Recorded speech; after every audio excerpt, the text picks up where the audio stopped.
Hello friends, स्वागत है आपका आपके अपने यूट्यूब चैनल ज्ञान प्लस पर। एक बार फिर हाजिर हुए एक नई वीडियो लेकर। जी हाँ, लॉन्ग टर्म फाइनेंस में हमने पिछले वीडियो में किया था, शेयर्स के बारे में डिटेल में पढ़ा था। इस वीडियो में हम आपको डिवेंचर्स के बारे में डिटेल में डिस्कस करेंगे। डिवेंचर क्या होता है, डिवेंचर के प्रकार क्या होते हैं, डिवेंचर की विशेषताएं क्या होती हैं, आदि सारी चीजें हम, आखिर ऋण पत्रों के लाभ क्या होते हैं डिवेंचर्स के, ये सारी चीजें इस वीडियो में हम देखेंगे। तो चलिए शुरू करते हैं। अगर आप चैनल पर पहली बार विजिट कर रहे हैं, चैनल को सब्सक्राइब जरूर कर लें इसी तरह की वीडियो सबसे पहले पाने के लिए। तो चलिए शुरू करते हैं। डिवेंचर्स होता क्या है, सबसे पहले ये आपको जानना जरूरी है। तो कंपनी अधिनियम 1956 में सभी चीजों का उल्लेख है। तो हम बात कर लें आपको कंपनी एक्ट 1956 की धारा, कंपनी अधिनियम 1956 की धारा 2 की उपधारा 12 में इसका उल्लेख है।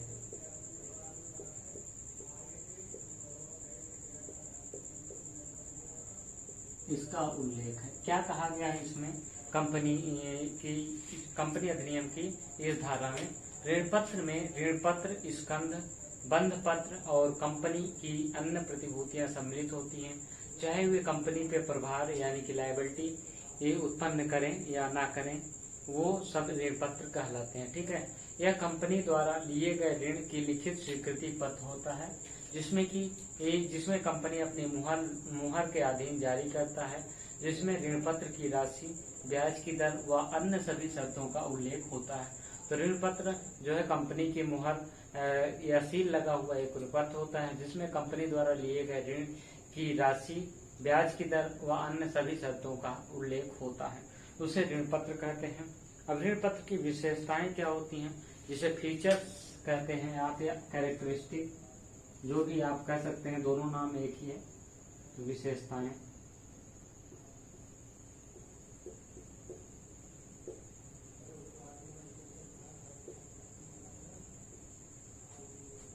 फीचर्स।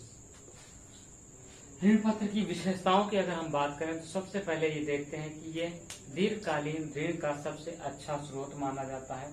क्यों माना जाता है? क्योंकि ये एक निश्चित समय के बाद पेएबल होता है, और इसमें क्या होता है कि कंपनी सिक्योर होती है कि वो बीच में पैसा नहीं मांगेगा। तो सबसे अच्छा स्रोत जो है दीर्घकालीन ऋण का यही होता है। तो पहला देख लेते हैं, दीर्घकालीन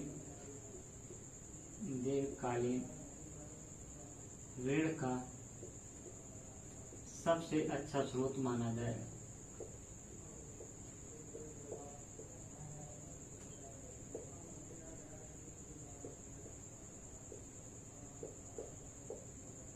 अच्छा स्रोत माना जाता है। तो कैसे इनको माना जाता है? क्योंकि जब कंपनी को पैसे की आवश्यकता होती है तो शेयर पूंजी पे उनको लाभांश देना पड़ता है, तथा वो कंपनी में विशेष कई प्रकार से हस्तक्षेप भी करते हैं।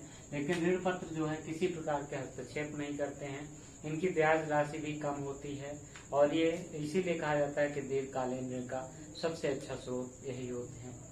यह जनता के द्वारा प्राप्त की जाती है।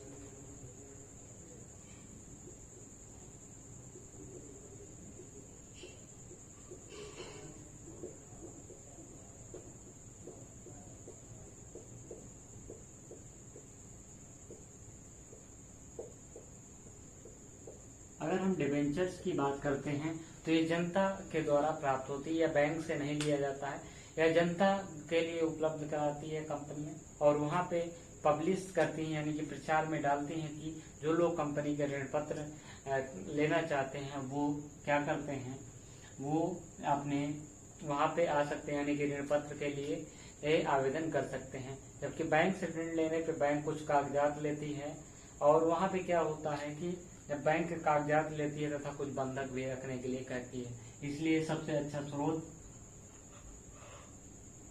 ये होता है, और जनता के द्वारा प्राप्त किया जाता है। इसे आसानी से बाजार में खरीदा व बेचा जा सकता है। इसे मार्केटेबल सिक्योरिटी भी कहते हैं। इसे आसानी से बाजार इसे आसानी से बाजार से या बाजार में खरीदा व बेचा जा सकता है। खरीदा व बेचा जा सकता है। बेचा जा सकता है। तो यहाँ पे ये हो जाएगा आपका। इसे आसानी से मार्केट में क्या किया जा सकता है, परचेज एंड सेल किया जा सकता है। तो ये एक अच्छी बात होती है कि आपको जब पैसे की जरूरत हो तो आप मार्केट में इसे सेल करके आप पैसा भी ले सकते हैं दूसरे के हाथ में बेच के। तो ये एक अच्छी बात होती है, जबकि अन्य चीजों में ऐसा नहीं होता है, अन्य ऋणों में ऐसा नहीं होता है। ये कंपनी के ऋणदाता होते हैं, क्योंकि ये कंपनी को लोन देते हैं, ऋण देते हैं, इसीलिए ये कंपनी के ऋणदाता होते हैं। ये कंपनी के ऋणदाता होते हैं।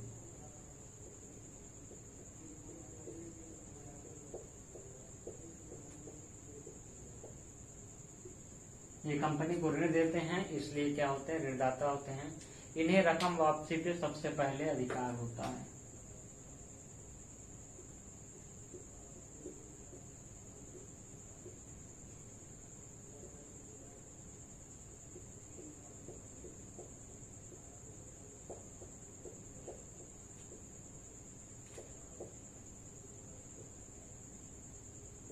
यदि कंपनी का समापन होता है, कंपनी दिवालिया होती है या कंपनी किसी भी वजह से बंद होती है, तो जब जो सबसे पहले पेमेंट किया जाएगा एसेट्स को बेच के, वो ऋणदाताओं को होगा, यानी कि डिवेंचर्स को होगा। तो इस प्रकार से ये आपकी इनकी विशेषताएं हो गई। अब हम चलिए देख लेते हैं डिवेंचर्स के प्रकार, देख लेते हैं टाइप्स ऑफ डिवेंचर्स।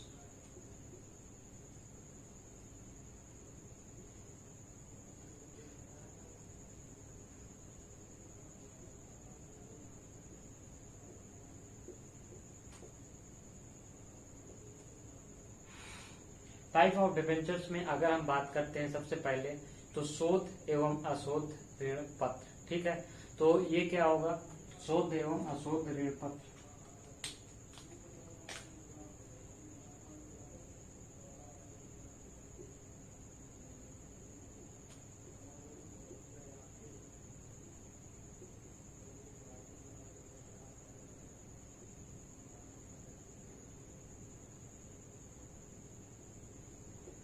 तो कंपनी जो वो डिबेंचर्स जिनको एक निश्चित समय बाद भुगतान होगा, जो आपके डिबेंचर्स में अवधि लिखी रहेगी, उसके उस समय के बाद जो पेमेंट्स हो जाएगा वो क्या होगा, शोध होगा। एवं जो कंपनी के जीवन काल में से इनका पेमेंट नहीं किया जाएगा, यानी कि कंपनी के समापन के बाद, समापन के समय इनका पेमेंट किया जाएगा, वो अशोध ऋण पत्र कहलाते हैं। तो शोध का मतलब एक निश्चित समय बाद जो शोध हो सकते हैं, यानी कि ये शोधनीय है, जिनको कोई पैसा वापस लिया जा सकता है, वो शोध होता है। और अशोध जिनका कि निश्चित समय के बाद शोधनीय नहीं किया जा सकता है, यानी कि जो कंपनी के समापन के समय ही पैसा प्राप्त करेंगे, वही क्या होते हैं, अशोध ऋण पत्र होते हैं। तो समझ में आ गया होगा डिफरेंस दोनों में। अब हम बात करते हैं पंजीकृत एवं वाहक ऋण पत्र।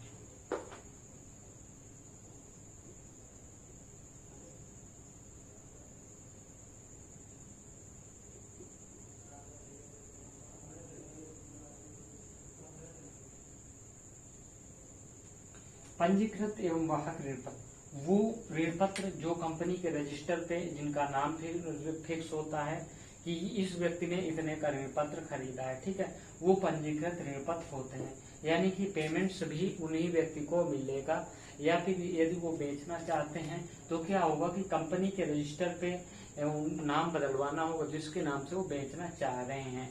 बिना इसके नहीं होगा, यानी कि जब तक वो व्यक्ति जिसके नाम से पंजीकृत होगा वो नहीं जाएगा तो उसको पेमेंट नहीं मिलेगा, या उसके माध्यम के बिना पेमेंट नहीं मिलेगा। वही वाहक ऋण पत्र जिस भी व्यक्ति के पास ये सर्टिफिकेट उत्पन्न है, ऋण पत्र का सर्टिफिकेट उत्पन्न है, वो जिस व्यक्ति के हाथ में है, चाहे वो जिस माध्यम से हो, पेमेंट उसी को दिया जाएगा।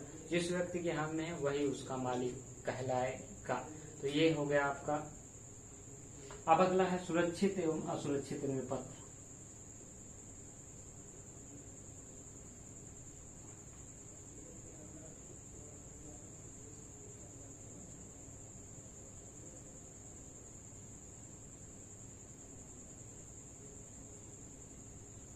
Secured and unsecured debentures. सुरक्षित ऋण पत्र वो ऋण पत्र होते हैं जिन पे कंपनी के संपत्तियों पर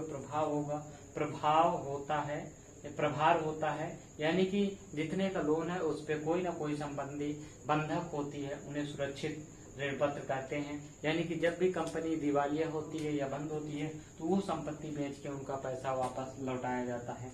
एवं असुरक्षित ऋण पत्र जो किसी भी संपत्तियों पे प्रभार नहीं उत्पन्न करते हैं, उन्हें क्या कहा जाता है कि आपके असुरक्षित ऋण पत्र कहलाते हैं। यानी कि इनमें कोई संपत्ति सिक्योर नहीं होती है, ये चीज आप समझ लीजिए। अब अगला होता है परिवर्तनशील एवं अपरिवर्तनशील ऋण पत्र।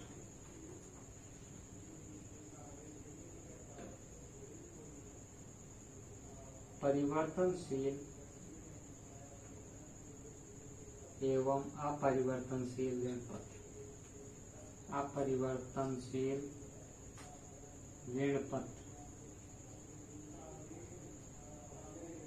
अब इसमें क्या होता है, परिवर्तनशील जो डिवेंचर्स अपने जीवन काल में शेयर होल्डर्स में चेंज हो सकते हैं उन्हें परिवर्तनशील कर सकते हैं, एवं जो डिवेंचर्स अपने जीवन काल में शेयर होल्डर्स में परिवर्तन नहीं हो सकते उन्हें अपरिवर्तनशील ऋण पत्र कहते हैं। तो ये कुल मिला के ऋण पत्र के प्रकार हो गए। कुल मिला के मुख्यतः 4 और कुल मिला के 8 प्रकार के ऋण पत्र हमने यहाँ पे देखे हैं। अब ऋण पत्र लेने के क्या क्या लाभ होते हैं ये चीज आप लोग देख लीजिए, क्योंकि यहाँ से हो सकता है कि प्रश्न आपको वो बन जाए या बन सकता है। तो यहाँ पे हम इसको साइड में लिख देते हैं जिससे कि आपको रफ ना करना पड़े, तो आप यहाँ पे क्या देख पाएंगे, एक ही चीज में सारी चीजें। तो यहाँ पे ऋण पत्र के प्रकार हो गया। अब यहाँ पे क्या हो जाएगा, लाभ। ऋण पत्र के क्या हो जाएगा, लाभ के बारे में हम बात करें तो देखिए ऋण पत्र के बहुत सारे लाभ भी हैं और हानि भी होंगे। हर चीज के जब कुछ ना कुछ फायदे व नुकसान होते हैं, ये आपको पता है। तो यहाँ पे हम बात करेंगे क्या क्या फायदे हैं डिवेंचर्स के, यानी कि ऋण पत्र होल्डर्स के। तो हम शुरुआत करते हैं। सबसे पहले बात करेंगे हम कि कम ब्याज, इनको जो होती है कंपनी के लाभ, कंपनी को लाभ, इसमें कई पक्ष को लाभ होते हैं। लाभ में हम बात करेंगे, एक तो कंपनी को लाभ की बात करेंगे, उसके बाद ऋण पत्रों को या इन्वेस्टर्स को लाभ करेंगे। तो यहाँ पे पहला हम बात कर लेंगे कंपनी को लाभ। कंपनी को लाभ, कंपनी को लाभ की बात करते हैं तो सबसे पहला हम बात करेंगे कम ब्याज दर। कम ब्याज दर इसलिए होती है क्योंकि ये कंपनी को ऋण देते हैं और ये आम जनता होती है वो अधिक फायदे के लिए कंपनी क्या होता है कि बैंक से अगर लोन लेगी तो बहुत हाई रेट में मिलता है, जबकि आम जनता से क्या है वो ऋण पत्र जब लेती है तो उसमें कम ब्याज मिलता है। हालांकि ऋण पत्रों में क्या होता है, ऋण पत्र में लोग कंपनी के लोग अपने आप को मालिक या उसमें हिस्सेदार समझते हैं, लेकिन वास्तव में ऐसा नहीं होता है। लेकिन इसी बहाने कंपनी को क्या होता है कि कम ब्याज पे क्या होता है राशि प्राप्त हो जाती है। अब दूसरा हो जाएगा प्रबंध में हस्तक्षेप नहीं। प्रबंध में हस्तक्षेप नहीं। ऋण पत्र कंपनी के ऋणदाता होते हैं, इसलिए ये कंपनी के प्रबंध में हस्तक्षेप नहीं कर सकते हैं, तो इसलिए प्रबंध में इनका कोई भी हस्तक्षेप नहीं होता है। आगे हम बात करते हैं इस पे, तो पूंजी में लोच होती है। पूंजी में लोच का क्या मतलब है, कंपनी के पास यदि अधिक पैसा है तो ये क्या हो सकते हैं, कंपनी इसको वापस भी कर सकती है, यह लोगों की आवश्यकता अनुसार इसमें परिवर्तन, यानी कि लोगों को आवश्यकता है तो उसमें क्या होता है कि लोग बेच के भी पैसा इकट्ठा कर सकते हैं आवश्यकता के अनुसार। इसमें आयकर की बचत होती है, यानी कि जब लोन जब आप लेते हैं तो आपको टैक्स नहीं देना पड़ता है, वहीं जब आप शेयर्स लेते हैं तो आपको टैक्स देना पड़ता है, इसलिए यहाँ पे इसकी बचत होती है। और मंदी काल में ये क्या होता है, अच्छा होता है। मंदी काल में इसलिए अच्छा होता है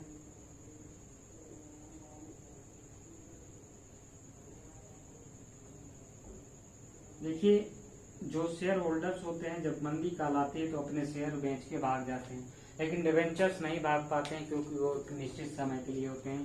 तो इसलिए कंपनी को जो है, कंपनी को लाभ में ये सारी चीजें हो जाएंगी। अब इन्वेस्टर्स को लाभ या विनियोक्ता को लाभ आप कह सकते हैं, विनियोक्ता को लाभ।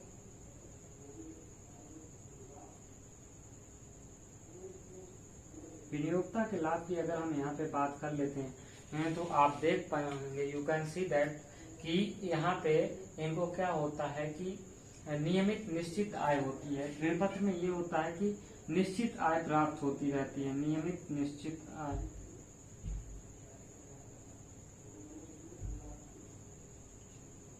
एक निश्चित दर से इनको क्या होती है कि आय प्राप्त होती रहती है, इसलिए ये इन पे क्या करते हैं, इन्वेस्ट करना चाहते हैं। ठीक है, उसके बाद सुरक्षित रहती है क्योंकि जो कंपनी के समापन पे सबसे पहले इन्हीं को पैसा मिलता है, इसलिए पैसा डूबने का खतरा लगभग ना के बराबर रहता है। तो इसलिए इसमें सुरक्षा भी होती है, तरलता लिक्विडिटी होती, जब उनको पैसे की आवश्यकता है तब इसको बेच के वो क्या कर सकते हैं, पैसे को प्राप्त कर सकते हैं। ठीक है, उसके बाद परिवर्तनशीलता या कन्वर्ट कर सकते हैं, अगर वो चाहते हैं कि शेयर होल्डर्स में कन्वर्ट कर दें तो इनको, तो वो ये कर सकते हैं। इसलिए विनियोक्ताओं को कई सारे फायदे इसमें होते हैं। तो ये हो गया जो शेयर होल्डर्स के लाभ हैं, ये सारे हो गए। अब हानियां क्या होती है कि जब अधिक शेयर ऋण पत्र होते हैं तो उसमें क्या होता है, लोगों का विश्वास कम होता है कि ये कंपनी लोन पे चल रही, इसलिए गुडविल में कमी आती है। ब्याज का स्थायी भाग, डिवेंचर्स को क्या होता है कि निश्चित दर से ब्याज देना पड़ता है, इसलिए इस ब्याज को आपको देना ही पड़ेगा, इसलिए ये क्या होता है, थोड़ा सा बोझ होता है। भारी निर्गमन व्यय, 60 जो डिवेंचर्स को इश्यू करने के लिए काफी खर्च करने पड़ते हैं क्योंकि इसमें एक तरह से कंपनी तथा ऋण पत्र धारियों के साथ क्या होता है कि एक तरह से बॉन्ड होता है, एक तरह से कॉन्ट्रैक्ट होता है, इसलिए इसमें काफी खर्च आता है। सुख का साथी, यानी कि जब स्थिति अच्छी है तो लोग इसको लेते हैं, अगर खराब स्थिति नहीं है यानी कि लोगों के पास पैसा नहीं है तो इसको बेच के वो पैसा निकाल लेंगे। वहीं समापन पर खतरा, समापन का खतरा ये होता है कि जब कंपनी समापन होगा तो सारा पैसा इन्हीं को चला जाएगा, हो सकता है कि मालिकों को कोई पैसा प्राप्त ना हो। तो ये आपके कुछ ऋण पत्र हो गए। ऋण पत्र में बस इतना ही है, इससे ज्यादा कुछ नहीं है। बॉन्ड्स में एक चीज और देख लें कि बॉन्ड्स क्या होता है, तो बॉन्ड्स के बारे में आप अगर जानना, तो बॉन्ड्स क्या होता है, ऐसे ऋण जिनमें संपत्तियां गिरवी सुरक्षित रखकर ऋण लिए जाते हैं वो बॉन्ड्स कहलाते हैं। यहाँ पे आप देखेंगे कि सुरक्षित ऋण जो होता है इस पे कोई संपत्ति गिरवी होती है, इसी प्रकार से बॉन्ड्स होते हैं। बॉन्ड्स में कोई जो संपत्ति होती है उसको गिरवी रखा जाता है, यानी कि कंपनी उसको उपयोग करती है, लेकिन उस बॉन्ड्स में उतने धनराशि क्या होती है, उस संपत्ति क्या होती है, गिरवी रखी रहती है। तो इस प्रकार से इसे कह सकते हैं, यानी कि कंपनी उसको बेच नहीं सकती है। तो इस प्रकार से कहते हैं बॉन्ड्स सुरक्षित होते हैं, अधिक सुरक्षित होते हैं क्योंकि उसमें संपत्तियों पे प्रभाव उत्पन्न करते हैं, इसलिए बॉन्ड्स कहलाते हैं। बॉन्ड सुरक्षित होते हैं अपेक्षाकृत डिवेंचर्स के। तो ये डिवेंचर्स हो गया, शेयर होल्डर्स हमने पहली वीडियो में ही देख लिए थे। तो ये आपकी दूसरी वीडियो रही। लॉन्ग टर्म लोन में बस, लॉन्ग टर्म फाइनेंस में बस इतना ही है। आप देख लीजिए इन दोनों वीडियो को, तो आपको लगभग यहाँ से जो प्रश्न बनेंगे वो लगभग सॉल्व कर ले जाएंगे परीक्षा के लिए। तो ये रही वीडियो आपके लिए। उम्मीद है कि वीडियो पसंद आई होगी, तो वीडियो को शेयर करना मत भूलिएगा। जय हिंद, जय भारत।